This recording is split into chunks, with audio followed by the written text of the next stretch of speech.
So ngayon mga ka-Mindtech, may tuturo ako sa inyong settings na dapat naka-turn on sa ating Messenger application para 100% safe and secured yung ating Messenger account sa mga website, mga links na mga hindi pamilyar or mga unsafe website and links na gumagambala sa ating Messenger. Kasi nga minsan may mga tropa tayo, mga friends, mga tao na nagsisend sa atin ng iba't ibang links, iba't ibang website, pero hindi natin alam na hindi pala yun safe. So dito guys, once na naka-turn on to, automatic ma-alarma tayo or mag-warning yung Messenger mismo na hindi safe yung mga links na sinend sa atin, at sa ganung paraan, hindi natin makiklik at hindi mananakaw yung mga information natin dito sa ating Messenger account. So make sure lang guys na panoorin yung video nga matapos para malaman nyo step by step kung paano yun at kung ano yung settings na yun na makakatulong sa atin para maging 100% safe at secured yung ating Messenger account. So ang gagawin natin una, kailangan muna natin i-update yung ating Messenger application. Para ma-update yung ating Messenger application, pumunta lang tayo sa Play Store. Hanapin natin yung Play Store sa ating cellphone.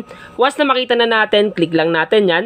Ngayon pag nag-open naman yung Play Store, pumunta naman tayo sa may search bar or search engine sa taas. So eto yon, click lang natin. Then i-type lang natin dito yung Messenger. So once na ma-type na natin yung Messenger guys, i-search lang natin. Para ma-search yan, tap lang natin itong magnifying lens sa baba. Click natin.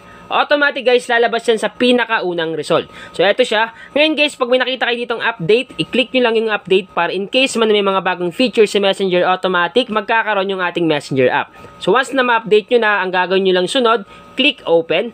So once na maklik nyo na, automatic mareredirect kayo sa inyong Messenger account. Sunod natin gagawin guys is i-click natin itong tatlong underline sa may bandang taas sa kaliwa. So eto yon, yung hamburger sign na logo dyan, click natin.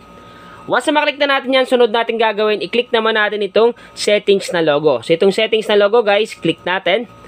Then once na maklik na natin yung settings na logo, hanapin natin dito sa baba yung privacy and safety. So eto yon, privacy and safety. Take note pala guys ha, dapat i-update nyo talaga yung Messenger application nyo. Kasi once na hindi nyo in-update yung Messenger app, automatic hindi nyo makikita yung mga bagong settings dito. So once na makita nyo na yung privacy and safety, i-click lang natin.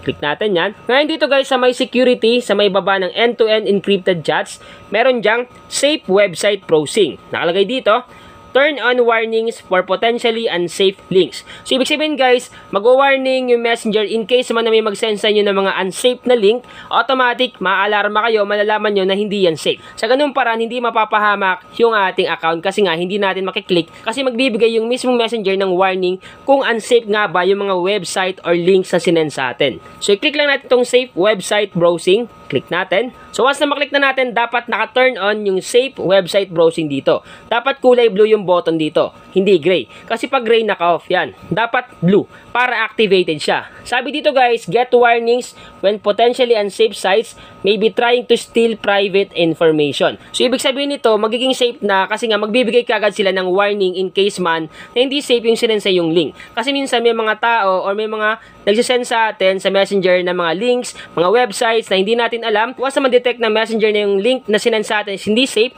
automatic magbibigay sila ng warning at dun pa lang malalaman na natin na hindi dapat natin i-click yung link na sinend sa atin. So sana guys, nakatulong tong vlog ko ngayon. Once again na Mindtech PH, thank you and God bless all.